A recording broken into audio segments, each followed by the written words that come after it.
Let's talk for a minute about river users.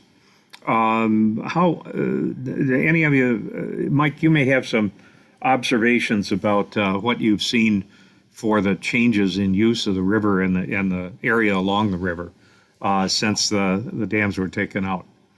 Okay, well, first of all, kayak use and canoe use on the river has dramatically increased. There actually is a kayak and canoe livery out of North Freedom, Wisconsin, which is 2 villages up from uh, the city of Baraboo. And we have installed a canoe and kayak launch, a very substantial one in Baraboo. There's also one in West Baraboo. There's one uh, on county-owned land between West Baraboo and North Freedom, and then of course there's another one in North Freedom. So none of those existed uh, to any developed state prior to the dams coming out, obviously, because you really couldn't go anywhere. You had this series of dams on the river. Um, but so I had mentioned fishing already. We're seeing fishermen on a regular basis. We're seeing um, a lot of kayak and canoe usage. And there's also been a lot of economic benefit along the river, um, other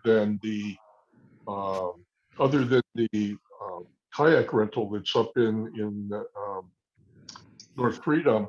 We've got a distillery on the river now that is right in the city of Baraboo.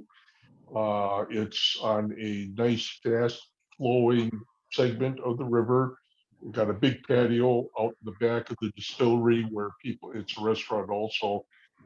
People can go and have their lunch and watch the paddlers go by. And if there is no paddlers at the time, it's still, you get the sound of the water moving by, and it's very relaxing out there. So, that was a big deal for the city of Baraboo to be able to have that opportunity available to them.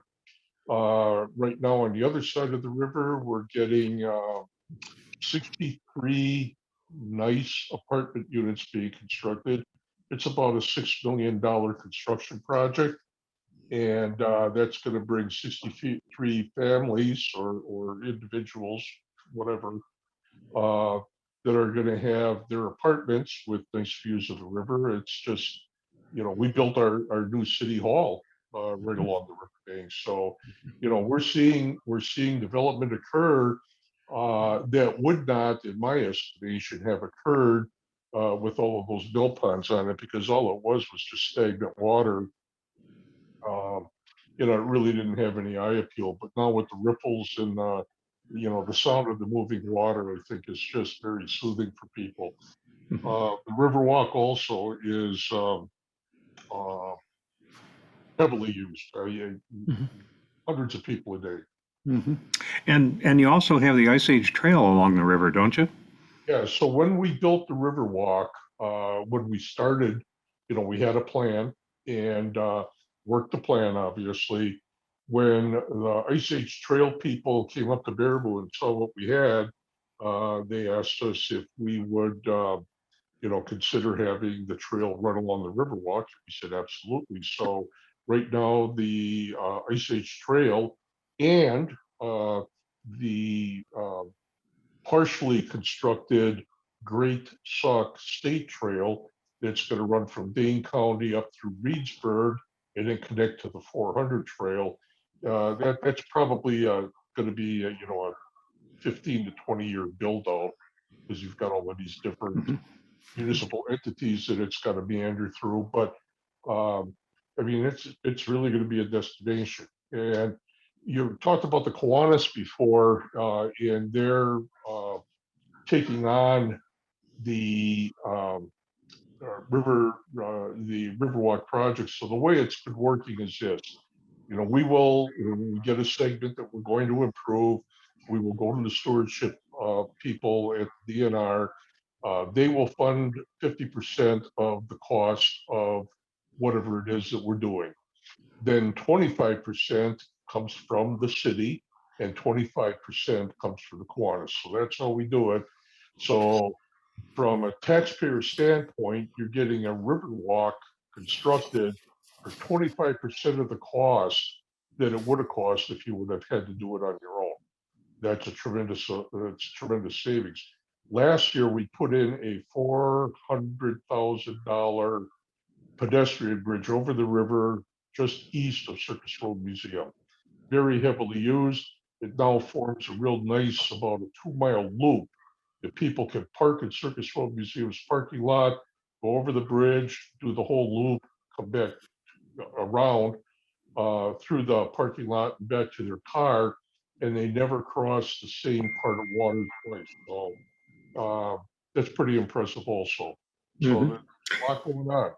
I I was impressed along the trail in Baraboo with the use of kiosks to talk about Baraboo's heritage, Yes. from the role of the Ho-Chunk Nation that lived at the rapids before European settlement and used it as a fish trap area, and had 100 mounds that are now underneath East Baraboo for the most part, and other historic things that are really well explained that people might never have known about. But it's like having historical markers along the highway. You can learn an awful lot by what they have to offer. I thought that was a really nice touch. I saw some of that in Merrill as well, Bob. Yeah. And the city has taken over maintenance of those trails and Yes, they have. in Merrill too as well, right? Yes. Um, Prairie Dow's Dam had a lot of gradient, so there's not many trails up there, but it became a destination area for whitewater kayaking. It's a canyon with 65-foot drop, so it really is quite a good whitewater kayaking area. But the Ward Dam is a lower gradient, so the 2-mile section that was impounded became 2 miles of trail on one side of the river and 2 miles on the other side. The Merrill High School is right on the edge of the pond of the old impoundment. So the people from the high school use it for biology classes and for just for FIAD and walking. One of the big impacts of removal of the Ward Dam was that there were at least 60 to 80 houses below that dam that could not get bank financing for expansions because they were in the dam break analysis flood zone, the flood shadow from the dam break analysis. So even the Merrill Library expansion, the banks were reluctant to fund it because they were in that shadow of the dam break analysis. Well, once the dam was removed, there was no dam break analysis necessary. It just went back to the regular floodplain zoning. So a lot of those houses were able to get bank financing that they would not have been able to get with the dam in place.